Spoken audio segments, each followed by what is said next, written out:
Not long after David became king, he decided to move the Ark of the Lord back to Jerusalem. He wanted God's presence back at the center of Israel, at the center of his kingdom.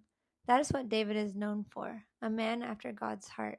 He just wanted to be in God's presence. As they were transferring the ark began to fall, so a man named Uzzah reached out to steady the ark, and the Lord killed him right there beside the ark. David was angry and confused with God. He didn't understand and he doubted God's goodness. The one thing David wanted more than anything, he now feared. David then did the exact opposite of his original desire and the calling on his life to be a man who dwells with the Lord and seeks his presence. He sent the ark of the Lord away to another household. He sent away the presence of God and, in turn, the blessing of God.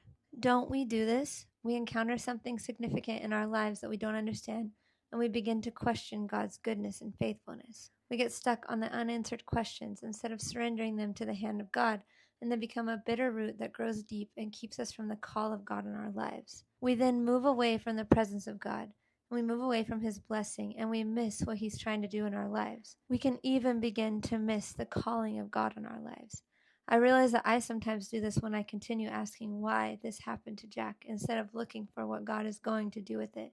Instead of trusting in His goodness and His plan and moving toward God's presence instead of away from it. I miss out on the message that God wants to share through our story when I can't see His goodness and faithfulness because all I can see is the why. I want to continue knowing that God is faithful and good even when I don't understand and even when I have unanswered questions.